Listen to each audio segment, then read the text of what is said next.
की लाइब्रेरी। किताबों की दुनिया बहुत खूबसूरत होती है और ये पॉडकास्ट डेडिकेटेड है किताबों की तरफ। मेरा नाम है गिनी। इस पॉडकास्ट का नाम है गिनी की लाइब्रेरी, जहां हम बातें करते हैं किताबों की, उनकी कहानियों की, उनके कैरेक्टर्स की। पर लेडीज एंड जेंटलमैन, पूरी कहानियों को भी नहीं सुनाते, आपका इंटरेस्ट एक किताब में जगाते हैं। तो चलिए शुरुआत करते हैं गिनी की लाइब्रेरी की। गिनी की लाइब्रेरी। इस हफ्ते मैं एक किताब डिस्कस कर रही हूँ जो कि मुझे बहुत अच्छी लगी। हारुकी मुराकामी ने लिखी है। अगर आपने कभी भी हारुकी मुराकामी का कोई भी काम पढ़ा हो तो बड़ा कॉम्प्लिकेटेड होता है। दिस वाज प्रॉबेबली, जब मैंने पढ़ना शुरू करा तो मुझे लगा बड़ी ही अनकॉम्प्लिकेटेड स्टोरी है। ऑफ कोर्स बीच में उन्होंने टिपिकली एक मुराकामी एंगल और ट्विस्ट इंट्रोड्यूस कर दिया। तो मैं आपको कहानी शुरू से सुनाती हूँ। कहानी का नाम है colourless Tsukuru Tazaki. I am hoping I am pronouncing it right. 5 दोस्त हैं, स्कूल से एक साथ हैं, कॉलेज में एक साथ हैं। ये 5 दोस्त कंप्लीटली एक दूसरे के साथ अटैच्ड हैं, इतने कि एक दूसरे के अलावा इनको कुछ समझ नहीं आता। They don't have other relationships, they are growing up. ये एक दूसरे के साथ ही रहते हैं एंड सब बड़े क्लियर हैं कि हमें सिर्फ दोस्ती रखनी है एक दूसरे के साथ, हमें रोमांटिक लाइसेंस नहीं करने हैं। 3 लड़के हैं, 2 लड़कियां। इंटरेस्टिंगली 4 जो जने हैं इनमें से इनके नाम कलर्स के ऊपर बेस्ड है। तो एक रेड है, एक ब्लू है, एक वाइट है और एक ब्लैक है। जो 5वां दोस्त है उसका नाम है तजाकी और इसके नाम के अंदर कोई कलर नहीं है। और जो बाकी 4 हैं उनकी बड़ी स्ट्रॉन्ग स्टार्क पर्सनालिटीज है। एक पढ़ाई में बहुत अच्छा है, एक फुटबॉल में बहुत अच्छा है, एक लड़की पियानिस्ट बहुत अच्छी है, एक लड़की बहुत ओपिनियनेटेड है और बहुत सारी डिबेट्स में जाती है। तजाकी बचपन से सिर्फ एक रेल कंपनी में काम करना चाहता है। मुझे हमेशा बचपन से ये लगता है कि ना तो मैं बहुत गुड लुकिंग हूँ, ना मेरे अंदर कोई पर्सनालिटी है, ना मेरे अंदर कोई सुप्रीम टैलेंट है, और ये चारों के चारों इतने टैलेंटेड हैं, तो ये मुझसे दोस्ती क्यों करना चाहते हैं। उसे कभी यही नहीं समझ आता कि ये लोग इनसे दोस्ती क्यों रखते हैं। And that's how the story moves ahead. और अगर आप किसी भी ग्रुप का कभी भी हिस्सा रहे हैं स्कूल या कॉलेज में, तो हर ग्रुप में ऐसे लोग होते हैं जो कि आउटस्टैंडिंग होते हैं, और जो लोग नहीं होते हैं ना, हम जैसे लोग यही सोचते रहते हैं क्या ये लोग मुझसे दोस्ती क्यों कर रहे हैं। बचपन में मेरी जो दोस्तें थी जो कि मेरे साथ मेरे कॉलेज तक गई या आज तक हैं, उसमें कई ऐसे लोग थे who were spectacular and I could never understand why they were friends with me. And तजाकी की भी यही प्रॉब्लम है, उसे समझ ही नहीं आता कि उसका क्या रिलेशनशिप है और वो क्या लेकर आता है इस ग्रुप ऑफ पीपल में। 5 के 5 स्कूल में एक साथ होते हैं, आफ्टर दैट जो इनका प्री कॉलेज होता है वो एक साथ कर रहे होते हैं, और फिर एक दिन ये सब मिलते हैं और तजाकी कहता है यार मुझे ना दूसरे शहर जाना है क्योंकि मुझे अपनी इंजीनियरिंग की पढ़ाई करनी है और जिस प्रोफेसर के साथ मुझे पढ़ाई करनी है he is not based out of here. चारों दोस्त थोड़े से स्तब्ध रह जाते हैं कि यार बाहर कैसे चले जाएंगे, क्योंकि उनमें से किसी ने नहीं सोचा होता कि वो बाहर जाएंगे। एनीवे तजाकी चला जाता है, सुकुरु तजाकी बाहर चला जाता है, पर वो जब यूनिवर्सिटी भी जाता है तो वो अपने दोस्त नहीं बनाता, बिकॉज उसके बेस्ट फ्रेंड्स उसके पास होते हैं, चाहे थोड़े दूर होते हैं।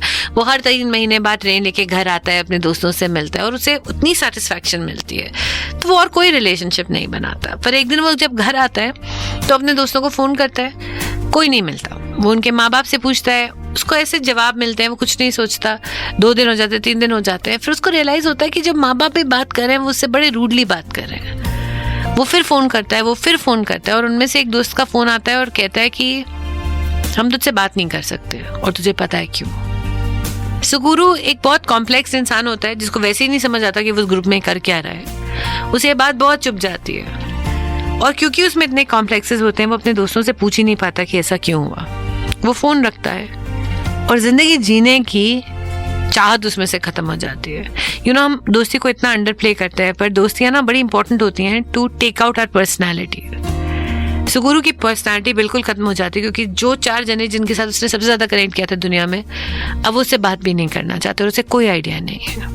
He loses weight, he has suicidal thoughts, he doesn't know what's happening। और धीरे धीरे वो अपने आप को सुकोड़ लेता है, वो बिल्कुल अलग इमोशनलेस इंसान बन जाता है। वापस जाता है जिम, अपनी बॉडी बिल्ड करता है, अपना काम करता है। अब सुकुरु 36 साल का है, जहाँ पे ये किताब इस कहानी को उठाती है। 36 साल में सुकुरु की कोई प्रॉपर रिलेशनशिप नहीं है, अपनी माँ बहनों से भी वो कम बात करता है, उसके कोई दोस्त नहीं है, उसकी किसी औरत के साथ रिलेशनशिप नहीं है, किसी आदमी के साथ नहीं है। फिर उसे मिलती है एक लड़की जो कहती है कि I will want to date you, पर only after you go back to your friends and find out कि उन्होंने तेरे साथ ऐसा क्यों किया, क्योंकि तेरे अंदर कोई इमोशन ही नहीं बचा है। अब सुकुरू क्या करेगा?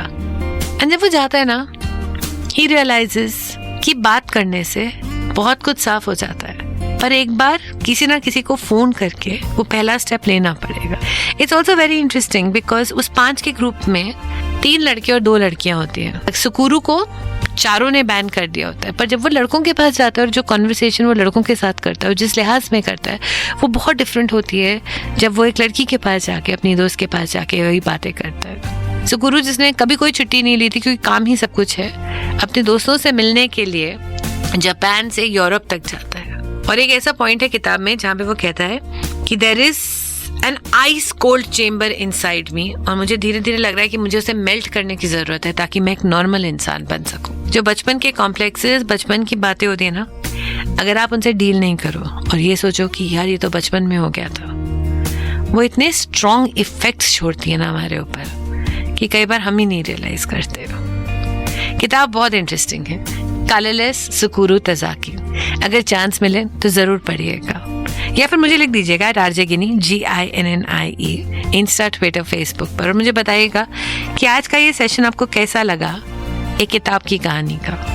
बताइएगा जरूर, मुझे ऐसा पता तो चले कि कोई सुन रहा है। और अगर हो सके ना तो बचपन या टीनेज का, चाहे वो दोस्ती थी चाहे वो प्यार था, जिसने कहीं ना कहीं आपको अभी भी अपनी गिरफ्त में रखा हुआ है, उसे जाके कन्फ्रंट कीजिए जैसे सुकुरू करता है। शायद बहुत कुछ बदल जाएगा। Genuinely I really enjoyed reading this book. I hope you enjoy reading books, and अगर आपकी भी कोई फेवरेट बुक है तो मुझे बताइए ना।